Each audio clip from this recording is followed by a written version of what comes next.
Hello students, मैं हूं रचना बंसल। मैं आप लोगों को ऑर्गेनिक केमिस्ट्री पढ़ा रही थी, जिसके अंदर आज अपना चैप्टर स्टार्ट होने जा रहा है एमीन्स।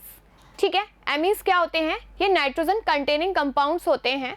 ठीक है, ये किस में मिलते हैं? देखिए, in nature amines occurs among the proteins. Proteins के अंदर मिलेंगे, ठीक है, जो कि अपनी बॉडी के अंदर होता है। विटामिन्स, वाइटामिन्स के अंदर भी मिलते हैं।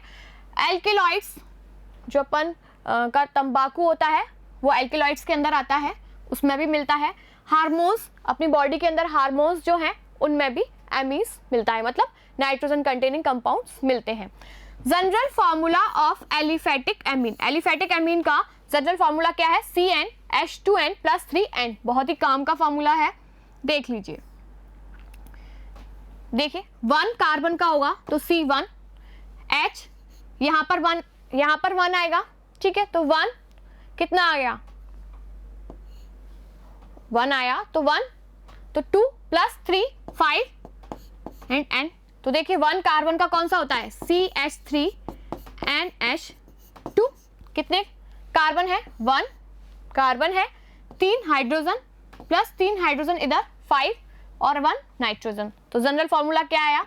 CnH2n + 3n। घर पर अपना बनाएंगे आप, n = 2 पर और n = 5 पर। ठीक है, बनाइए। n = 2 होगा, तब क्या होगा? C2H4 + 3 7 and nitrogen. ठीक है, अगर n = 5 आएगा तब क्या होगा? C5 5 2 10 10 + 3 13 and nitrogen. इजी है, इस तरीके से हम फॉर्मूले निकाल लेते हैं कि किसका मॉलिक्यूलर फॉर्मूला क्या होगा। Amines can be considered as derivatives of ammonia. ये क्या होते हैं? अमोनिया के डेरिवेटिव होते हैं। तो देखिए, पहले हम अमोनिया देख लेते हैं कि क्या होता है। ये है अपना अमोनिया। ठीक है, इस पर lone pair of electrons present है। अगर इस अमोनिया को CH3 के, इस अमोनिया में जो एक हाइड्रोजन है, एक हाइड्रोजन, उसको अगर CH3 के द्वारा रिप्लेस कर दिया जाए तो 2 हाइड्रोजन बच जाएंगे और एक हाइड्रोजन इधर बन जाएगा, तो एक कंपाउंड फॉर्म हो जाएगा। ठीक है, अगर इस हाइड्रोजन को C6H5 के द्वारा रिप्लेस कर दिया जाए तब अपना ये वाला कंपाउंड फॉर्म होगा। फिर अगर इसके जो 2 हाइड्रोजन है उनको रिप्लेस करके, एक हाइड्रोजन को रिप्लेस करके एक मिथाइल ग्रुप लगाया और दूसरे हाइड्रोजन को रिप्लेस करके दूसरा मिथाइल ग्रुप लगाया, तो ये अपना कंपाउंड फॉर्म हो गया। ठीक है, इसको 2 डिग्री एमीन्स बोलते हैं। अगर तीनों ही हाइड्रोजन रिप्लेस कर दिए जाएं, तब अपना ये वाला कंपाउंड फॉर्म होगा किससे? मिथाइल ग्रुप से। 3 मिथाइल ग्रुप आ गए, ट्राइमिथाइल एमीन। ठीक है, तो ये कौन सा है? 3 डिग्री एमीन। तो देखिए, इसमें यही बोला है, देखिए, ammonia obtained by replacement of 1 2 और all the 3 hydrogen atom by alkyl group. किसी भी एल्किल ग्रुप के द्वारा रिप्लेस किया जा सकता है या फिर एरिल ग्रुप के द्वारा रिप्लेस किया जा सकता है, C6H5। ठीक है, नेक्स्ट है शेप। इसकी हम शेप देखते हैं तो कैसी होती है? पायरेमिडल शेप आती है। यहाँ पर नाइट्रोजन है, ठीक है, और यहाँ पर मिथाइल ग्रुप प्रेजेंट है 3, और यहाँ पर क्या है? Lone pair of electrons. ठीक है, इस तरीके से लोन पेयर ऑफ इलेक्ट्रॉन्स बना दिए मैंने, अनशेयर्ड इलेक्ट्रॉन पेयर। ठीक है, अब इसके अंदर हाइब्रिडाइजेशन क्या है? sp3 हाइब्रिडाइजेशन है। क्यों है? एक तो लोन पेयर है और 3 बॉन्ड पेयर है, तो हाइब्रिडाइजेशन क्या आता है? sp3 hybridised. ठीक है, अब इसके अंदर हाइब्रिडाइजेशन जब sp3 है और 3 बॉन्ड पेयर है और एक लोन पेयर है, तो VSEPR के अनुसार इसकी ज्योमेट्री क्या होती है? पायरेमिडल। ठीक है, पायरेमिडल जैसी होती है, लेकिन इसकी स्ट्रक्चर की एक खासियत होती है। क्या होती है कि इसके अंदर क्या मिलता है? कंटिन्यूअसली पिरामिडल इन्वर्जन मिलता है, पायरेमिडल इन्वर्जन मिलता है। कैसे होता है? जैसे अपना तेज हवा चल रही है और आप लोग अम्ब्रेला लेकर चल रहे हो, ठीक है, तो एकदम से उल्टा हो जाता है ना आपका अम्ब्रेला, तो वैसा ही होता है। जैसे ये तीनों मिथाइल ग्रुप ऊपर चले जाते हैं और ये लोन पेयर ऑफ इलेक्ट्रॉन नीचे आ जाएगा, मतलब उल्टा हो जाएगा, ठीक है। तो इसके अंदर क्या मिल रहा है, पायरामिडल इन्वर्जन मिलता है और कंटिन्यूअस मिलता है, ठीक है। क्लासिफिकेशन, क्लासिफिकेशन की बात करते हैं तो देखिए ये अमोनिया है, अमोनिया के द्वारा अमोनिया में एक हाइड्रोजन को रिप्लेस किया तो हमें क्या मिला, प्राइमरी एमीन। एक हाइड्रोजन को एक एल्किल ग्रुप के द्वारा रिप्लेस कर दिया, अब इसके दूसरे हाइड्रोजन को दूसरे एल्किल ग्रुप के द्वारा रिप्लेस कर दिया तो सेकेंडरी। तीन हाइड्रोजन को तीन एल्किल ग्रुप के द्वारा रिप्लेस कर दिया तो टर्शरी एमीन मिल जाती है। तो देखिए 1 डिग्री एमीन, 2 डिग्री एमीन और 3 डिग्री एमीन। इसके अंदर नाइट्रोजन से कितने एल्किल ग्रुप अटैच हैं उस पर डिपेंड करता है इसका क्लासिफिकेशन। इस पर डिपेंड नहीं करता है कि नाइट्रोजन किस कार्बन से जुड़ा हुआ है, ठीक है, ये आपको ध्यान में रखना है।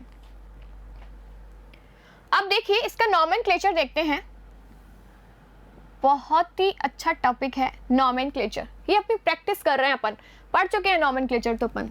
तो देखिए इसके अंदर कितने नंबर की कार्बन चेन है, 2 कार्बन है तो 2 कार्बन की चेन है, ठीक है। IUPAC नॉमेनक्लेचर बता रही हूँ, 1 और 2, ठीक है। 1 यहाँ से क्यों स्टार्ट किया, क्योंकि यहाँ पर फंक्शनल ग्रुप प्रेजेंट है, ठीक है। तो एथेन एमीन, ठीक है, एथेन 1 एमीन भी बोल सकते हैं या फिर एथेन एमीन।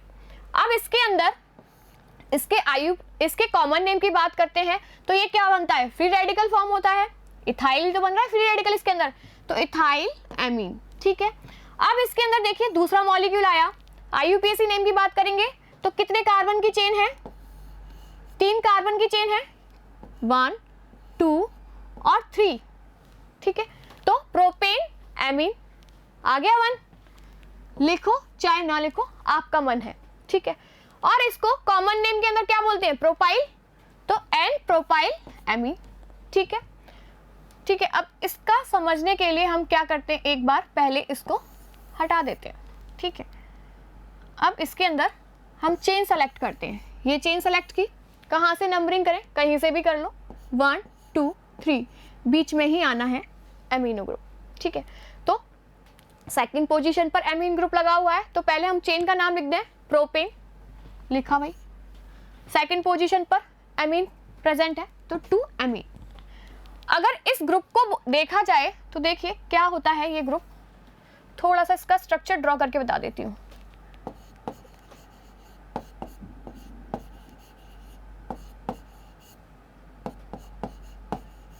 यही है ना, कैसा बन गया, फिश की टेल जैसा, है ना, यहाँ पर फिश बन रही है और फिश की टेल बन रही है, तो इसको क्या बोलते हैं, आइसो। और कितने कार्बन है, 1, 2, 3, तो आइसोप्रोपिल एमीन। समझ में आया। नेक्स्ट है आप लोगों का, चेन सेलेक्ट कर लें, करो भाई करो। कहां से करूं नंबरिंग, वहां से कर दूं, नहीं, क्यों, क्योंकि यहां से पास में पड़ रहा है स्टेशन, ठीक है। लेकिन अब देखिए यहां पर चेन ब्रेक हो रही है, पहले तो अपना यहां पर NH2 ग्रुप आ रहा था लेकिन यहां पर बीच में आ रहा है NH, तो भाई ऐसा तो होता ही नहीं है, तो ये भी गलत हो गया। अब क्या करें भाई, क्या करें, सबसे ज्यादा कार्बन की चेन सेलेक्ट करें तो कर लो, पहले इसको पूरा रब कर दें। सबसे ज्यादा कार्बन की चेन कौन सी हुई, ये वाली, तो इसको क्या बोलेंगे, देखिए IUPAC नॉमेनक्लेचर के अंदर, एक मिनट, इसको क्या बोलेंगे, एन मिथाइल। तो देखिए चेन तो अपन ने ये सेलेक्ट कर ली, ठीक है, सब्स्टिट्यूएंट के रूप में इसको क्या बोला, यहाँ पर मिथाइल, ठीक है। अब मिथाइल ग्रुप किससे डायरेक्टली अटैच है, नाइट्रोजन से, तो इसको क्या बोला, एन मिथाइल एथेन एमीन, ठीक है, एन मिथाइल एथेन, और फिर उसके बाद एमिनो ग्रुप प्रेजेंट है तो एमीन, ठीक है, आया समझ में। अब कॉमन नेम के अंदर क्या होता है, कॉमन नेम के अंदर किसी को प्रिंसिपल चेन नहीं लेते हैं, दोनों ही सब्स्टिट्यूएंट है, ये भी सब्स्टिट्यूएंट है और ये भी सब्स्टिट्यूएंट है, ठीक है। ये कौन सा है, 2 कार्बन का है, इथाइल, ये कौन सा है, मिथाइल, इथाइल का ई पहले आएगा तो इथाइल को लिखेंगे इथाइल मिथाइल एमीन, ठीक है, इथाइल मिथाइल एमीन। बात करते हैं इसकी 3, तो एक तो सेलेक्ट करेंगे चेन, तीनों की इक्वलिटी है तो एक तो चेन में सेलेक्ट कर लिया और दो सब्स्टिट्यूएंट बना दिए, तो एन एन डाइमिथाइल, ठीक है, एक चेन सेलेक्ट की तो मेथेन एमीन, ठीक है। अब इसकी बात करते हैं कॉमन नेम के अंदर कोई भी प्रिंसिपल चेन नहीं होती है, तीनों के तीनों ही क्या हैं, सब्स्टिट्यूएंट हैं, तीनों ही ट्राइमिथाइल एमीन के रूप में लिखे जाएंगे, ठीक है। अब ये वाली नंबरिंग, ये वाली नेमिंग आप लोग करो, देखिए इस वाले IUPAC नेमिंग करनी है आपको, ये सारा रब कर दूं, लो करो। इसके अंदर देखिए ये CH2CH3 है, ये CH2CH3 है, ठीक है, लेकिन यहाँ पर देखिए 1 2 3 4 कार्बन की चेन मिल रही है, तो प्रिंसिपल चेन तो हम यही सेलेक्ट करेंगे, ठीक है। अब इससे नाइट्रोजन से इधर भी इथाइल ग्रुप जुड़ा हुआ है और इधर भी इथाइल ग्रुप जुड़ा हुआ है, तो एन एन डाई इथाइल लिख लें। तो देखिए IUPAC नेमिंग के अंदर एन एन डाई इथाइल आ गया, फिर ब्यूटेन, प्रिंसिपल चेन का नाम लिखा, 1 एमीन, 1 पोजीशन पर आ रहा है तो 1 एमीन लिखो, 1 लिखो चाहे ना लिखो, इक्वल है। अब इसका कॉमन नेम देखते हैं कि कॉमन नेम क्या होगा। तो देखिए दो इथाइल ग्रुप जुड़े हुए हैं, किससे, नाइट्रोजन से, तो क्या बोलेंगे एन एन डाई इथाइल, ठीक है, और ब्यूटाइल एमीन, ठीक है, ये कॉमन नेम इसका करेक्ट हुआ। अब इसके अंदर आता है नेक्स्ट एग्जाम्पल अपना, ये क्या है, ये डबल बॉन्ड है और इसके साथ कैसे रिलेशन है, कैसे हैं, एलाइल जैसे, ठीक है, और एलाइल पोजीशन पर क्या जुड़ा हुआ है, एमिनो ग्रुप, तो इसको क्या बोलेंगे कॉमन नेम के अंदर, एलाइल एमीन, ठीक है। अगर इसका IUPAC नेम करते हैं तो देखिए इधर से नंबरिंग करेंगे या फिर इधर से नंबरिंग करेंगे, तो जहां से फंक्शनल ग्रुप आता है, जहां से फंक्शनल ग्रुप पहले आता है उधर से ही नंबरिंग करते हैं, तो देखिए प्रोप 2E1 एमीन, ठीक है, इधर से नंबरिंग होगी। बात करते हैं इसकी, तो इसके लिए कॉमन नेम क्या होगा, क्या आएगा, हेक्सामिथाइल, क्योंकि 6 मिथाइल ग्रुप जुड़े हुए हैं, तो हेक्सामिथाइलिन डाई एमीन, ठीक है, और इसका IUPAC name hexane 1,6 diamine, 1 position पर एक एमिनो ग्रुप है और 6 पोजीशन पर एक एमिनो ग्रुप है। किस तरीके से, देखिए एक मिनट, इस तरीके से है, देखिए CH2 CH2 CH2 CH2 CH2 और NH2, और यहाँ पर भी NH2 है। तो देखिए ये चेन सेलेक्ट की अपन ने, और first position, second, third, fourth, fifth, एक मिनट, 1 2 3 4 5, एक और CH2 आएगा इसके अंदर, सॉरी,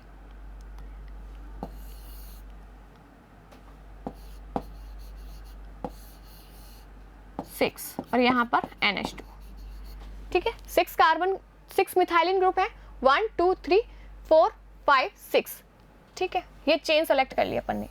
एक मिनट, ये बीच में से हटा देते हैं, यहाँ पर नहीं है ये, ठीक है, 6 कार्बन की चेन सेलेक्ट कर ली, तो हेक्सामिथाइलिन डाई एमीन, ठीक है, और IUPAC नेम के अंदर क्या आएगा, हेक्सेन 1,6 डायमीन, ठीक है, हुआ क्लियर आप लोगों को।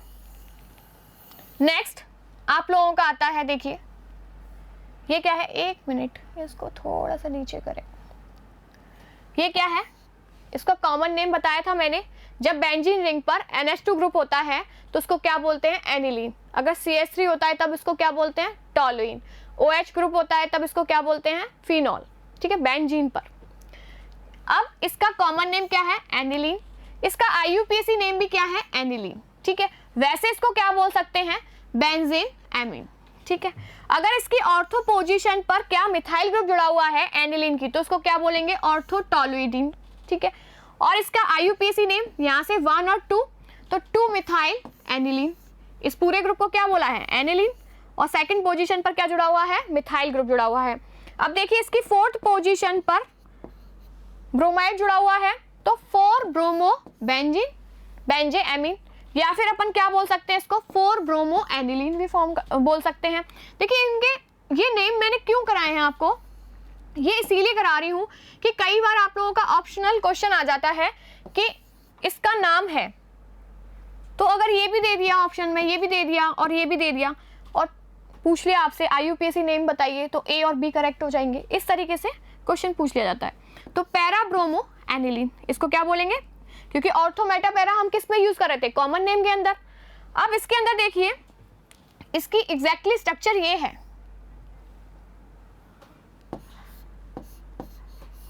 एक मिनट, गलती से आ गया, इसको रब कर देते हैं। यहाँ पर ये बीच में रिंग CH3 इधर है और CH3 इधर है, ठीक है। अब इसके कॉमन नेम की बात करेंगे तो नाइट्रोजन से जो जुड़े हुए हैं NN डाइमिथाइल को सोल्टा लेते हैं और साथ में क्या लिख दें? एनिलीन, ठीक है। ये इसका कॉमन नेम हो गया। IUPAC नेम भी क्या होगा? NN डाइमिथाइल बेंजीन एमीन भी बोल सकते हैं और एनिलीन वाला भी बोल सकते हैं। Preparation of amines, preparation of amines में हम एमीन्स को किस तरीके से फॉर्म करते हैं वो देख लेते हैं। तो reduction of nitro group, nitro group मतलब NO2 ग्रुप है, उसका रिडक्शन कर देंगे, तब क्या होगा? दोनों हाइड्रोजन रिप्लेस हो जाएंगे और क्या आ जाएगा? H2 आ जाएगा, ठीक है। तो क्या बन जाएगा अपना? एमीन्स। तो देखिए किस तरीके से, ये नाइट्रोबेंजीन है, इसका हम H2 और पैलेडियम और इथेनॉल की प्रेजेंस में क्या करा दें? रिडक्शन करा देते हैं। तो ये दोनों ऑक्सीजन रिप्लेस होके क्या आ जाता है? दो हाइड्रोजन आ जाते हैं और अपना क्या बन जाता है? एनिलीन फॉर्म हो जाता है। या फिर नाइट्रोबेंजीन की रिएक्शन किसके साथ करा दी जाए? SN प्लस HCl, ये भी क्या है? रिड्यूसिंग रिएजेंट है, इसकी प्रेजेंस में भी क्या होगा? रिडक्शन होगा और जो नाइट्रो ग्रुप है वो रिड्यूस होके किस में चेंज हो जाता है? NH2 ग्रुप के अंदर चेंज हो जाता है, तो एनिलीन फॉर्म हो जाता है। नेक्स्ट है ammonolysis of alkyl halide. Alkyl halide का अमोनोलाइसिस मतलब जैसे अपने एल्किल हैलाइड्स हैं, उनकी रिएक्शन किसके साथ करा दी जाए?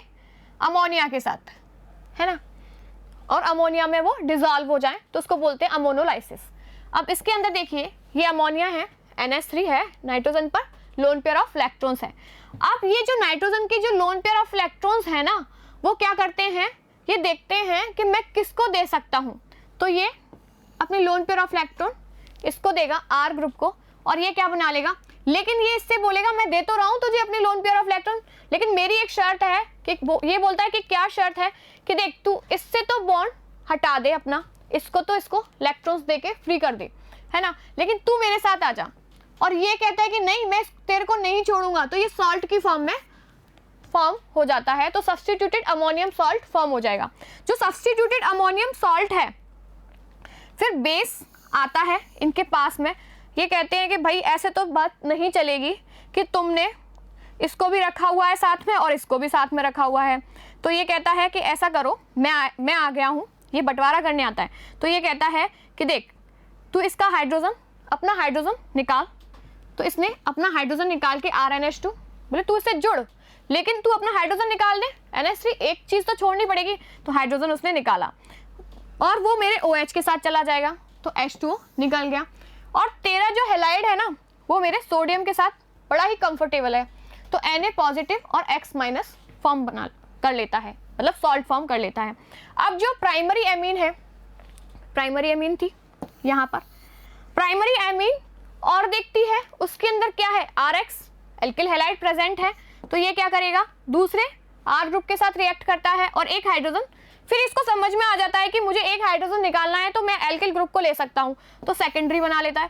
फिर तीसरे इस हाइड्रोजन को निकाल के 3 डिग्री बना लेता है, एल्किल ग्रुप आ जाता है इसके पास।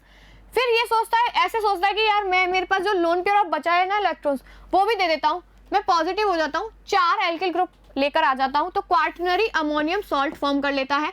लेकिन उसके लिए X माइनस इसके साथ जुड़ जाता है। इसकी एक शर्त होती है कि मेरे X माइनस को रखना पड़ेगा तुझे मेरे साथ, अपने साथ, ठीक है। इस तरीके से अपना क्वार्टनरी अमोनियम सॉल्ट फॉर्म होता है। अमोनोलाइसिस ऑफ एल्किल हैलाइड समझ में आया आप लोगों को, ठीक है। नेक्स्ट है आप लोगों का रिडक्शन ऑफ नाइट्राइल्स। नाइट्राइल्स क्या होते हैं? CN, यही वाले, ठीक है। इनका रिडक्शन कराया जा रहा है किसकी प्रेजेंस में?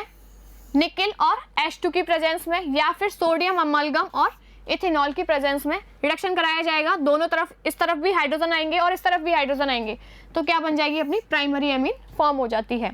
रिडक्शन ऑफ एमाइड, एमाइड का रिडक्शन कराया जा रहा है किसकी प्रेजेंस में, लिथियम एल्युमिनियम हाइड्राइड की प्रेजेंस में, ठीक है। तो क्या होगा, यहाँ पर CH2 आ जाएगा और ये NH2 ऑलरेडी है ही, तो अपना क्या बन गए, प्राइमरी एमीन्स फॉर्म हो गए।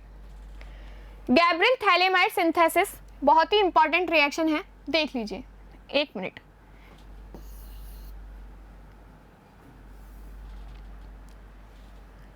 देखिए ये थैलेमाइड है, समझ में आया है, इस पर NH ग्रुप लगा हुआ है। देखिए ये जो नाइट्रोजन है ना, इसके पीछे पड़े हुए हैं सब। देखिए इस पर जो हाइड्रोजन लगा हुआ है, ये कहता है, ये KOH आता है, बेस आता है, ये कहता है कि मैं जुड़ूंगा, K कहता है मैं जुड़ूंगा नाइट्रोजन से, तू हट, तू OH माइनस को लेके चला जा, तो माइनस H2O निकल जाता है और K पॉजिटिव आकर जुड़ जाता है, ठीक है। लेकिन ये RX आता है, RX का R इसको देखता है, अरे नाइट्रोजन से पोटेशियम साहब जुड़े हुए हैं, ठीक है, वो भी बहुत ही वीक बॉन्ड से जुड़े हुए हैं, तो कहते हैं अरे भाई आप तो हटो, मैं आता हूँ, तो ये यहाँ आ जाता है, इसमें नेगेटिव पॉजिटिव चार्ज नहीं आया, तो इसको बोले एन एल्किल थैलेमाइड, ठीक है। ये आराम से जुड़ा।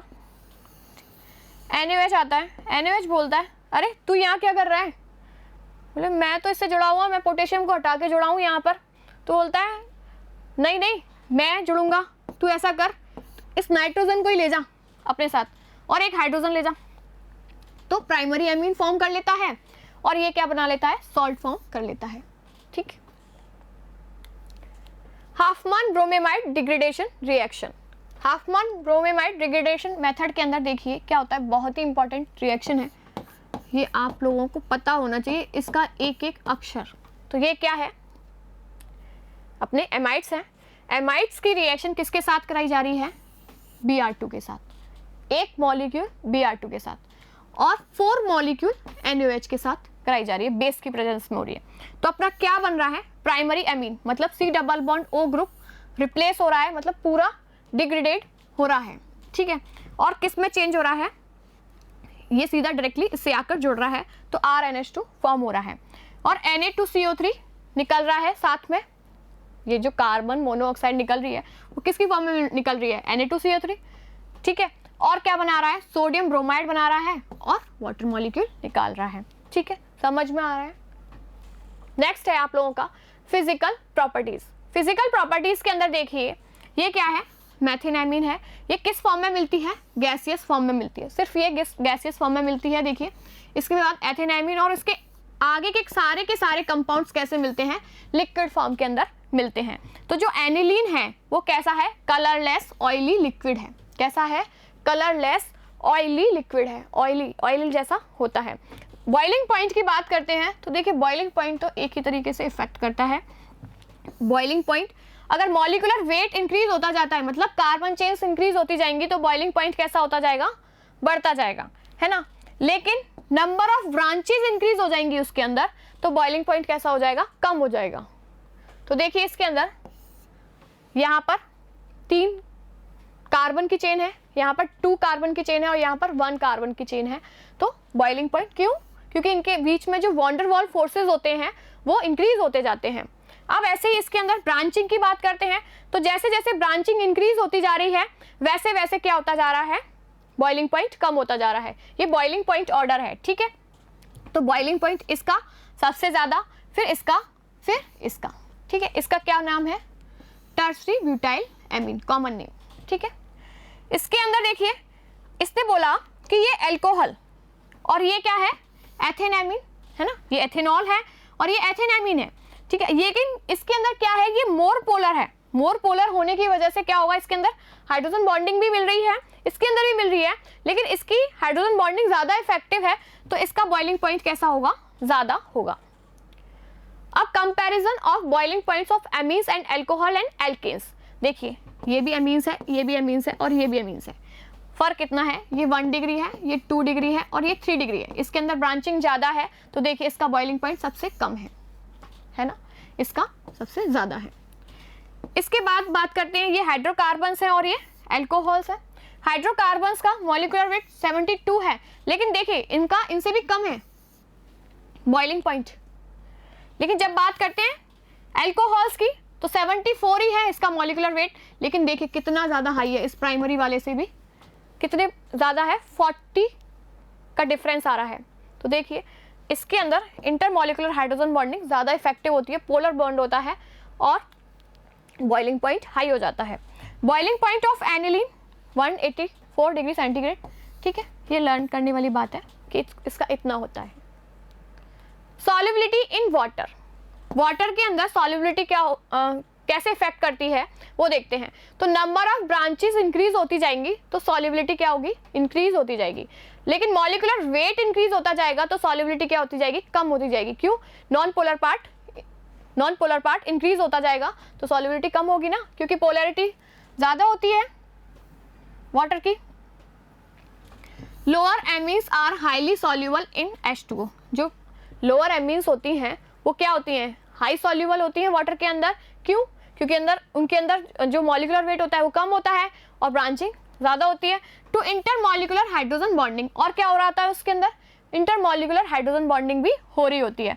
Solubility decreases as number of carbon atom increases, जैसे जैसे कार्बन नंबर इंक्रीज होते जाएंगे solubility decreases as number of carbon atom increases, जैसे जैसे कार्बन नंबर इंक्रीज होते जाएंगे। जैसे देखिए इसके अंदर यहाँ पर ज़्यादा है, यहाँ पर कम है और यहाँ पर एक ही है, तो देखिए सॉल्युबिलिटी क्या हो रही है, यहाँ पर इंक्रीज हो रही है, नंबर ऑफ कार्बन एटम कम हो रहे हैं तो सॉल्युबिलिटी क्या हो रही है, इंक्रीज हो रही है।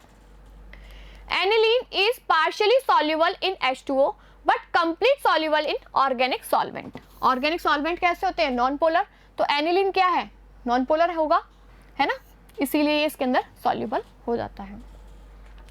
बेसिक कैरेक्टर किस से शो होते हैं, लोन पेयर ऑफ इलेक्ट्रॉन से, कि ये जो अपना एमीन है, देखिए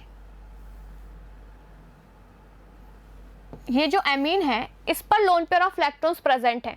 ये क्या करेगा, अपने लोन पेयर ऑफ इलेक्ट्रॉन्स देने के लिए रेडी है, तो ये क्या करेगा, लोन पेयर ऑफ इलेक्ट्रॉन्स देगा। लोन पेयर ऑफ इलेक्ट्रॉन्स देगा तो सही, लेकिन इस हाइड्रोजन को अपने साथ ले लेगा और बोलेगा NH3 पॉजिटिव बना लेते हैं, और ये X माइनस क्या करेगा, फिर इसके साथ ही रहेगा, तो ये सॉल्ट फॉर्म कर लेते हैं। ऐसे ही एनिलीन है, HCl के साथ रिएक्शन करके एनिलीनियम क्लोराइड फॉर्म कर लेता है।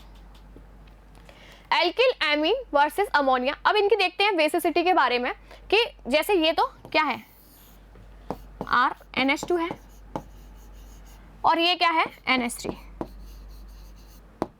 ठीक है। अब इसके अंदर तो एक हाइड्रोजन देने वाला है, मतलब तीनों हाइड्रोजन दे रहे हैं, लेकिन तीनों हाइड्रोजन का प्लस आई इफेक्ट इतना इफेक्टिव नहीं होता है जितना इस R ग्रुप का होता है।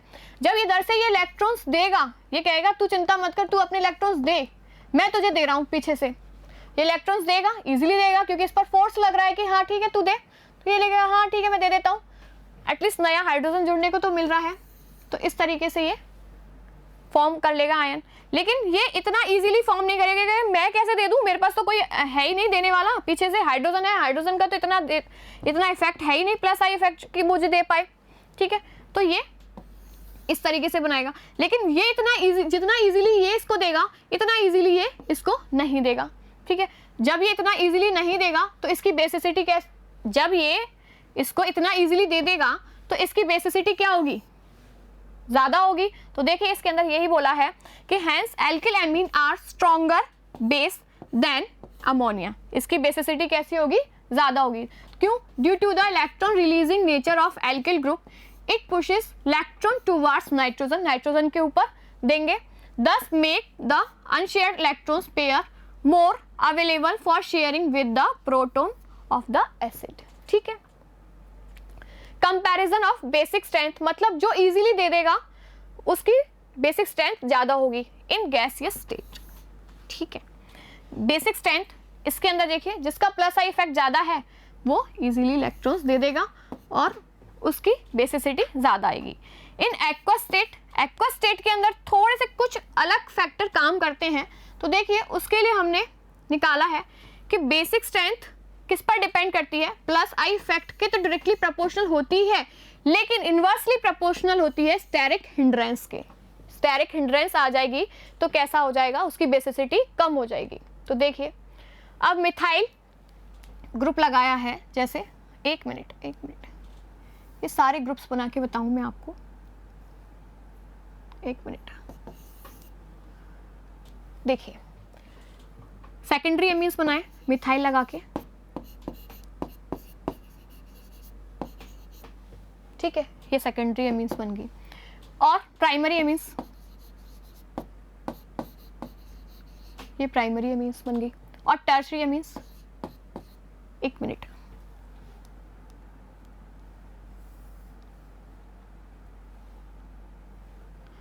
इसको रब कर देते हैं। देखिए टर्शरी एमीन्स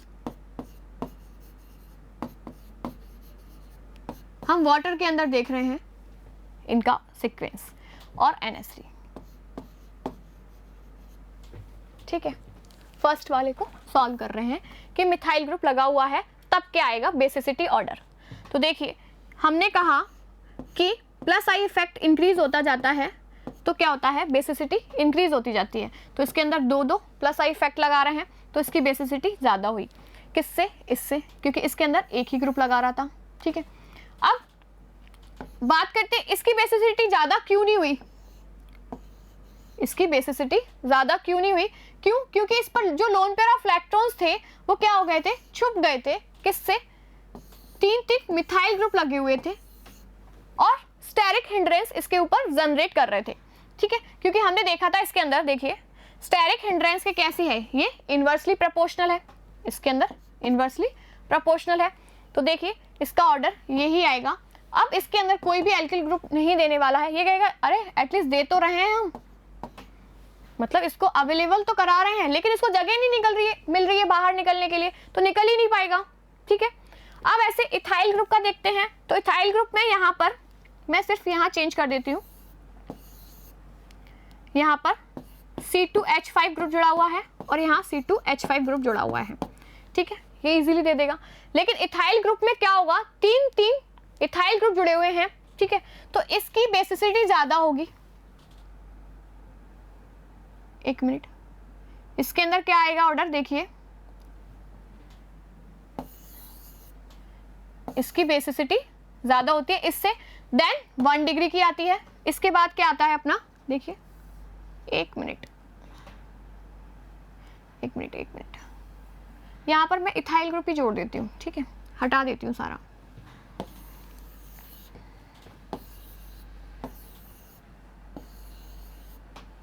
ये भी हटा देती हूँ। अब देखिए यहाँ पर टर्शरी C2H5, क्योंकि इसमें जो प्लस आई इफेक्ट है इसका ज़्यादा डोमिनेंट है, देन इसका 1 डिग्री C2H5 एमीन और फिर अमोनिया। आइसोप्रोपिल ग्रुप जुड़े हुए हैं। आइसोप्रोपिल ग्रुप कौन सा? CH3 इस तरीके का कोई ग्रुप जुड़े हुए हैं इस NH ग्रुप से, N नाइट्रोजन से और या फिर NH2 से, तब अपना ये वाला ऑर्डर आता है। 1 डिग्री पहले आएगा, फिर अमोनिया आएगा 2 डिग्री और 3 डिग्री, क्योंकि इसके ये इतना बड़ा ग्रुप जुड़ा हुआ है तो ये क्या कर रहा है, स्टेरिक हिंड्रेंस ज़्यादा जनरेट कर रहा है। अगर हमारा आइसोब्यूटाइल ग्रुप जुड़ा हुआ है, देखिए आइसोब्यूटाइल ग्रुप, एक minute, CH3 sorry tertiary butyl group लिखा हुआ है, यहाँ पर T लिखा हुआ है, तो टर्शरी ब्यूटाइल ग्रुप ये होता है CH3। अब ये वाला ग्रुप जुड़ा हुआ है इस अमीन से, नाइट्रोजन और हाइड्रोजन वाले जो सेकेंडरी बन जाएगा।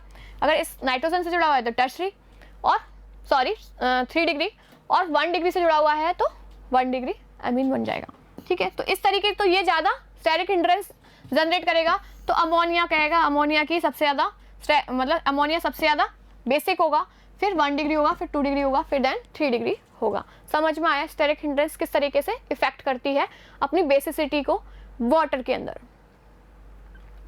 Aryl amine versus ammonia. तो देखिए अराइल एमीन का देखते हैं बेसिसिटी ऑर्डर,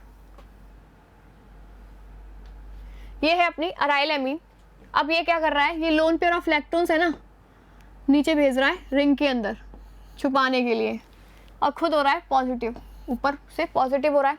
ये इसके पास हाइड्रोजन आएगा तो कहेगा मेरे पास तो है ही नहीं, पहले तो इलेक्ट्रॉन्स चक्कर लगा के आ रहा है पूरी बेंजीन रिंग के अंदर रेजोनेंस के थ्रू, तब कहीं जाके आएंगे यहाँ पर, तो जैसे दिखेंगे देगा, लेकिन इसको बहुत टाइम लगता है। तो basic nature of aniline and other aromatic amines would be less than that of ammonia. Ammonia से कैसा होता है, कम होता है। इलेक्ट्रॉन रिलीजिंग ग्रुप, अब इस पर अगर इलेक्ट्रॉन रिलीजिंग ग्रुप इस तरीके से लगे हुए हैं, यहाँ पर इलेक्ट्रॉन कोई रिलीजिंग ग्रुप लगा हुआ है, यहाँ पर कोई इलेक्ट्रॉन रिलीजिंग ग्रुप लगा हुआ है, तो अब ये क्या करेगा, जो इलेक्ट्रॉन रिलीजिंग ग्रुप लगे होंगे ना, तो वो क्या करेंगे, इस लोन पेयर ऑफ इलेक्ट्रॉन्स को इलेक्ट्रॉन्स देंगे, तो ये कहेगा अरे ये तो मुझे उधर पुश कर रहे हैं ऊपर की तरफ, तो ये दिखेंगे इसके लोन पेयर ऑफ इलेक्ट्रॉन्स, और जैसे ही हाइड्रोजन को उसके लोन पेयर ऑफ इलेक्ट्रॉन्स दिखेंगे तो लोन पेयर ऑफ इलेक्ट्रॉन्स को लेकर चला जाएगा, तो इसकी बेसिसिटी कैसी हो जाएगी, इंक्रीज हो जाएगी। तो releasing group like OCH3 CH3 increase the basic strength, whereas electron withdrawing group, अगर इलेक्ट्रॉन विथड्रॉइंग ग्रुप लगे हुए हैं मतलब इलेक्ट्रॉन को खींचने वाले ग्रुप लगे हुए हैं, जैसे कौन कौन से, NO2 SO3H या फिर कार्बोक्सिलिक एसिड या फिर अपने हैलाइड्स कोई से भी, ठीक है, तो वो इसको क्या करेंगे, खींचेंगे, तो लोन पेयर ऑफ इलेक्ट्रॉन्स नीचे रिंग में आ जाएंगे, तो इसकी बेसिसिटी क्या हो जाएगी, कम हो जाएगी। असाइलेशन, अब इसके अंदर देखते हैं असाइलेशन रिएक्शन। अभी तक हम क्या पढ़ रहे थे, बेसिसिटी। अब असाइलेशन में क्या होगा, ये जितनी भी रिएक्शन शो करेगा ना, देखो इस तरीके से करेगा, ये अपने लोन पेयर ऑफ इलेक्ट्रॉन्स इसको देगा, इसके पास पॉजिटिव चार्ज था, ठीक है, और यहाँ से बॉन्ड के इलेक्ट्रॉन्स इधर शिफ्ट हुए, लेकिन यहाँ पर जब नेगेटिव आया तो ये कहता है नहीं नहीं मुझे नहीं चाहिए, ये बॉन्ड के इलेक्ट्रॉन्स इधर जाएगा, तो ये कहेगा मैं क्या करूँ कार्बन, तो वो कहेगा चल Cl तू बाहर निकल, तो Cl को बाहर निकाल देगा, तो क्या बनाएगा, N इथाइल एथेनेमाइड फॉर्म कर लेगा और HCl की फॉर्म में निकल जाएगा। अब इसकी रिएक्शन जब N इथाइल एथेनेमीन के साथ कराई जाएगी, ठीक है, इसके साथ कराई जाएगी, तब क्या होगा, ये इसके कार्बन वही इस पर अटैक करेगा, न्यूक्लियोफिलिक रिएक्शन हो रही है।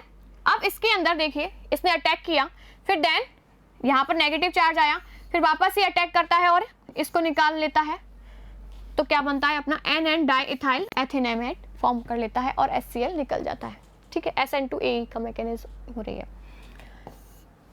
Benzoylation, amines also react with benzoyl chloride, ये किसके साथ रिएक्शन करा रहा है, बेंजोइल क्लोराइड, ठीक है, C6H5C, ये है benzoyl chloride. This reaction is known as benzoylation. अगर इसकी रिएक्शन मेथिनेमीन के साथ कराई जाती है तो क्या कहलाती है, बेंजोइलेशन। अब इसमें क्या होगा, देखिए CH3 है, इसके लोन पेयर ऑफ इलेक्ट्रॉन्स यहाँ अटैक करेंगे, फिर Cl निकल जाएगा, तब क्या बन जाएगा अपना N मिथाइल बेंजीनेमाइड फॉर्म हो जाएगा और HCl निकल जाएगा। वही रिएक्शन हो रही है, सेम यही वाली रिएक्शन होगी। Carbyl amine reaction, carbyl amine reaction में ये भी बहुत इंपॉर्टेंट रिएक्शन है, देख लीजिए, ये रिएक्शन सिर्फ और सिर्फ प्राइमरी एमीन देती है, ठीक है, इंपॉर्टेंट रिएक्शन है, ध्यान से पढ़िए। प्राइमरी एमीन्स, इसकी रिएक्शन किसके साथ कराई जा रही है, क्लोरोफॉर्म के साथ कराई जा रही है, किसकी प्रेजेंस में कराई जा रही है, बेस की प्रेजेंस में, और कौन सा बेस ले रहे हैं, पोटेशियम हाइड्रोक्साइड, और हीट कराया जा रहा है। तब क्या होगा, क्लोरोफॉर्म के साथ रिएक्शन कराई जाएगी, तब हमारा आइसोसाइनाइड फॉर्म हो जाता है, RNC, मतलब इससे ये एक कार्बन ले लेता है, तो RNC बन जाता है आइसोसाइनाइड, और साथ में 3 KCl निकल जाते हैं और वाटर मॉलिक्यूल निकल जाता है। तो ये है अपना कार्बिल एमीन रिएक्शन। अब ये प्राइमरी एमीन, इसके पास 2 हाइड्रोजन होंगे तभी ये रिएक्शन होती है, तो प्राइमरी एमीन ही ये रिएक्शन शो करती है। 2 डिग्री और 3 डिग्री एमीन्स ये वाली रिएक्शन शो नहीं करती हैं। Reaction with nitrous acid, nitrous acid के साथ क्या होती है, प्राइमरी एमीन की रिएक्शन जब नाइट्रस एसिड के साथ कराई जाती है NaNO2 प्लस HCl की प्रेजेंस में, तो क्या बनेगा, बेंजीन मतलब डाइजोनियम सॉल्ट बनेगा। फिर वाटर के साथ हाइड्रोलाइसिस कराते हैं, तब अपना क्या बनता है, अल्कोहल फॉर्म होता है, ये अपन पढ़ चुके हैं, ठीक है। लेकिन अल्कोहल के फॉर्मेशन के अंदर हम पढ़े थे ना ये वाली रिएक्शन, मेथेनॉल फॉर्म किया था अपन ने। लेकिन जब एनिलीन की रिएक्शन किसके साथ कराई जाती है, NaNO2 प्लस HCl मतलब HNO2 के साथ रिएक्शन कराई जाएगी, तब क्या बनता है हमारा, बेंजीन डाइजोनियम सॉल्ट बनता है, ठीक है। इसका फर्दर अगर हाइड्रोलाइसिस कराते हैं नॉर्मल कंडीशन पर, तब अपना फिनॉल फॉर्म नहीं होता है, गर्म वाटर के साथ कराते हैं तब अपना फिनॉल फॉर्म होता है। Reaction with aryl sulphonyl chloride, देखिए ये क्या है, हिल्सबर्ग रिएजेंट है ऐसे, तो इसके साथ रिएक्शन कराई किसकी, प्राइमरी एमीन की, ठीक है। तो क्या बनता है, यहाँ से HCl निकल जाएगा और क्या बन जाएगा अपना N ethyl benzene sulfonamide form हो जाएगा। जो एन इथाइल बेंजीन सल्फोनेमाइड है, इसमें एक हाइड्रोजन प्रेजेंट होने की वजह से ये क्या होता है, सॉल्युबल होता है इन एल्किलाई। एल्किलाई क्योंकि ये NaOH के साथ, मतलब एल्किलाई का जो OH माइनस है उसके साथ रिएक्शन करके क्या बना लेगा, वाटर फॉर्म कर लेगा, तो उसके अंदर इजीली सॉल्युबल हो जाएगा। लेकिन जो ये वाला हिंसबर्ग रिएजेंट है यही है सेम। अब इसकी रिएक्शन सेकेंडरी एमीन के साथ कराई जाती है, तो ये रिएक्ट तो करता है, क्या फॉर्म करता है, N di ethyl benzene sulfonamide form करेगा। तो ये देखता है इसके पास, नाइट्रोजन के पास अब कोई भी हाइड्रोजन नहीं है, जो कि क्या करता है, इनसॉल्युबल होता है इन एल्कलाई। एल्कलाई के अंदर कैसा होगा, इनसॉल्युबल हो जाएगा। ठीक है, इस तरीके से हम प्राइमरी एमीन और सेकेंडरी एमीन को डिफरेंशिएट कर सकते हैं हिंसबर्ग रिएजेंट के द्वारा। इलेक्ट्रोफिलिक सब्स्टिट्यूशन रिएक्शन, तो देखिए इलेक्ट्रोफिलिक सब्स्टिट्यूशन रिएक्शन के अंदर क्या होता है, देखिए जो अपना एनिलीन होता है रेजोनेटिक स्ट्रक्चर शो कर रहा होता है और यहाँ पर इलेक्ट्रॉन्स दे रहा होता है, और इसकी ऑर्थो पोजीशन पर भी नेगेटिव चार्ज आ रहा होता है और इस वाली पोजीशन पर भी आ रहा है, और ये कौन सी है, पैरा पोजीशन, ये ऑर्थो और ये भी ऑर्थो, सब पर इलेक्ट्रॉन डेंसिटी है। तो इलेक्ट्रोफिलिक सब्स्टिट्यूशन रिएक्शन मतलब इलेक्ट्रोफाइल कहाँ अटैक करेगा, इसकी ऑर्थो पोजीशन पर भी और पैरा पोजीशन पर भी और सेकंड ऑर्थो पोजीशन पर भी। तो ब्रोमीन वाटर के साथ रिएक्शन कराते हैं तब अपना क्या बनता है, 2,4,6 ट्राइब्रोमो एनिलीन फॉर्म होता है। ठीक है, if we have to prepare mono substituted aniline derivative, अगर हम चाहते हैं कि हमें सिर्फ और सिर्फ मोनो सब्स्टिट्यूटेड एनिलीन डेरिवेटिव मिले, ठीक है, क्योंकि जो एनिलीन होता है ये क्या होता है, ऑर्थो पैरा डायरेक्टिंग ज्यादा होता है। This can be done by protecting the NH2 group. इस NH2 ग्रुप को अगर प्रोटेक्ट करा दिया जाए किसके द्वारा, एसिटाइलेशन रिएक्शन के द्वारा। किसके साथ कराएंगे, एसिटिक एनहाइड्राइड की जब रिएक्शन एमीन के साथ कराई जाएगी तब क्या होगा, एसिटाइलेशन होगा, तो इसका क्या हो जाएगा, प्रोटेक्शन हो जाएगा NH2 ग्रुप का। तब अपना हम कंट्रोल मैनर के अंदर इसका डेरिवेटिव फॉर्म कर सकते हैं मोनो सब्स्टिट्यूटेड। ठीक है, देखिए किस तरीके से ये एनिलीन है, ये एनिलीन है। अब इसका हमने किसके साथ रिएक्शन कराई, एसिटिक एनहाइड्राइड के साथ कराई, तब क्या बन गया, एन फिनाइल एथेनेमाइड फॉर्म हुआ, एसिटेमाइड भी बोलते हैं। इसका एसिटाइलेशन हो गया किस तरीके से, इसमें देखिए एक मिनट, देखिए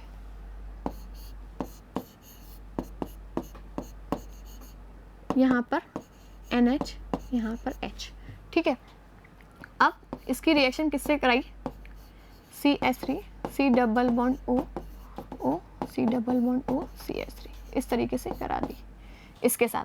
अब इसमें क्या होगा, तो देखिए इसमें C double bond O CH3 वाला जो ग्रुप है ये पॉजिटिव चार्ज वाला है, तो ये क्या करेगा, एसिटाइलेशन करेगा, तो ये इस पर अटैक कर देता है इस वाली पोजीशन पर, तो ये वाला हाइड्रोजन निकल जाता है, तो अपना क्या बन जाता है, NH C double bond O CH3। ये हाइड्रोजन इसके साथ जुड़कर क्या बना लेता है, एल्कोहल, सॉरी एसिड फॉर्म कर लेता है, तो एसिड निकल जाता है और ये अपना बन जाता है। देखिए एक मिनट, अब देखिए ये वाला ग्रुप NH2 जो ग्रुप था वो इसमें चेंज हो गया। ठीक है, अब जो नाइट्रोजन है ना, जब ये इस तरफ जा रहे होते हैं तो ये C डबल बॉन्ड O पूछता है, अरे कहाँ जा रहा है, मुझे तेरी जरूरत है, तो कहते हैं अरे तुझे भी जरूरत है, तो ये सोचता है कि ठीक है मैं पैरा पोजीशन पर चला जाता हूँ, थोड़ा बहुत इलेक्ट्रॉन डेंसिटी इंक्रीज कर देता हूँ, लेकिन नहीं ऑर्थो पोजीशन पर भी पैरा पोजीशन पर, ठीक है, ये कहते हैं बहुत चुपके से निकलता है और पैरा पोजीशन तक पहुँचता है। तो देखिए ये ब्रोमीन के साथ जब रिएक्शन करता है किसकी प्रेजेंस में, CH3 C double bond OH जो बन रहा था, तब क्या बनता है अपना मेजर प्रोडक्ट पैरा वाला। फिर इसका अगर हम हाइड्रोलाइसिस करा देते हैं, ये कहता है चल अब मेरा काम हो गया है, अब तू निकल, तो अपन हाइड्रोलाइसिस कराने के बाद 4 ब्रोमो एनिलीन फॉर्म कर लेते हैं। ठीक है, नेक्स्ट है आप लोगों का नाइट्रेशन। नाइट्रेशन में क्या होता है, देखिए मैं आपको यही बता देती हूँ,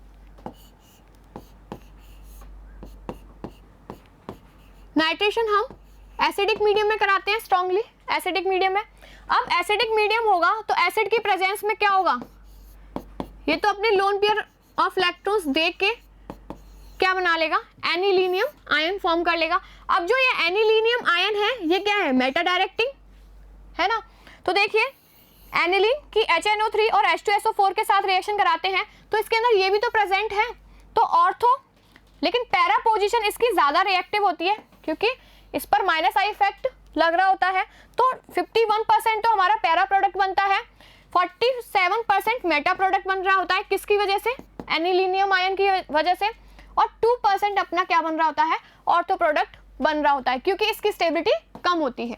तो देखिए, in the strongly acidic medium aniline is protonated to form the anilinium ion, क्या बनाएगा, एनिलीनियम आयन फॉर्म कर लेता है, विच इज मेटा डायरेक्टिंग, ये कैसा है, मेटा डायरेक्टिंग है।